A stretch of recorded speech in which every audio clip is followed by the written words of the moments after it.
Be ready. 10 seconds to go.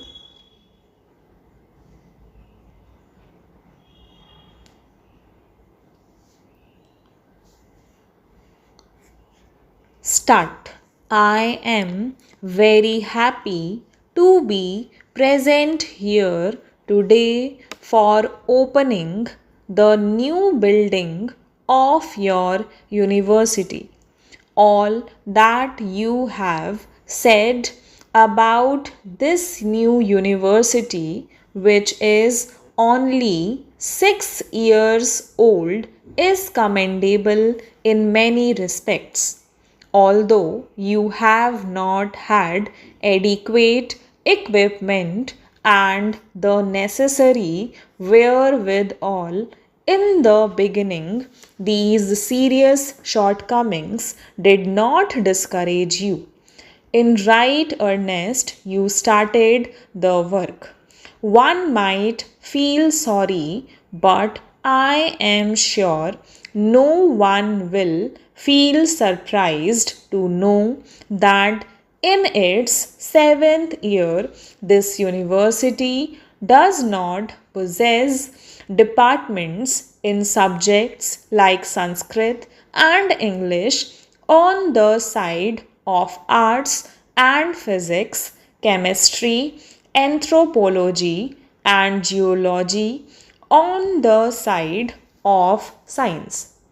I need not say much about the importance of the Sanskrit language, which, besides having its own vast treasure house of knowledge, is the mother of the present day Indian languages of the North. The study of English language and literature is also essential for a university student, for it is a language which many in our country have been cultivating for the last 200 years and which is recognized as a medium of international expression by virtue of its being the language of a number of countries. Equally important is the study of chemistry and physics, which are in a way the basic sciences which go to form the foundations of all technical and scientific knowledge. As for anthropology and geology, these two subjects have special significance for your state. Inhabited as your state is by a number of tribal people speaking different tongues and having different customs and possibly belonging to different ethnic groups. No other state in India provides such favorable conditions and opportunities for the study of anthropology as yours. In respect of geology, also, I feel that its study should have special importance for the University of Guwahati for the benefit of not only Assam but the whole country. Assam is so rich in mineral wealth which is yet to be tapped. And so far as the production of oil goes, your state has its virtual monopoly in India. I am glad you have not been discouraged by these shortcomings, but you are endeavoring to create department in these subjects as early as possible. I have not the least doubt that the government of India will, on their part, do all that is possible to enable you to do so. I must congratulate you on maintaining high academic standards in your university. It has been said in certain quarters that for the last few years, some of our universities have relaxed their standards. I cannot say how far it would be correct to say so, but if there is that much truth in it, this trend is to be deplored and discouraged because universities must always look ahead and after imparting education must of necessity be upright, even strict in the matter of conferring degrees, distinctions, or honors.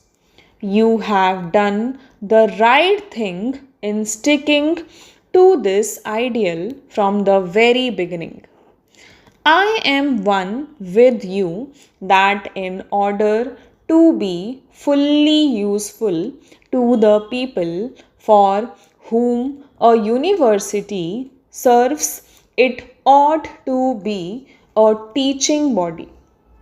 I am glad that in your planning you have kept this point in view. I hope the building for which you have been good enough to invite me to open today marks the beginning of your undertaking in that direction. Apart from imparting education, which is, after all, the real aim of a university, it will also help you to coordinate and centralize your academic activities. What has particularly pleased me in the Vice Chancellor's address is his reference to the fact that your university is likely to provide a great meeting place for the different racial and linguistic groups inhabiting Assam. My own view is that a university, besides being a seat of learning, should also be a center of real cultural activity for the mixing of people professing different faiths, speaking different tongues, and having different customs and traditions. No other place can be more suitable than a university. This is because a university is singularly free from any kind of bias and the din and turmoil of politics. It provides an ideal atmosphere for all people to come close together and understand each other.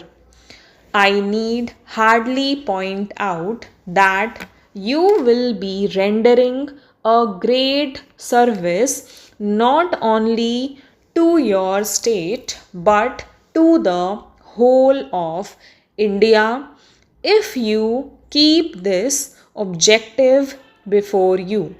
You will have rendered a great service to the nation if by sticking to your resolve you succeed in bringing all these groups together by providing them equal opportunities thereby promoting mutual understanding and the good of all. I am thankful to the Vice Chancellor for having invited me to open this building and for giving me an opportunity to address you today. I wish your university a bright future and hope it will succeed in tiding over the difficulties and will be counted as one of India's great seats of learning and education. Stop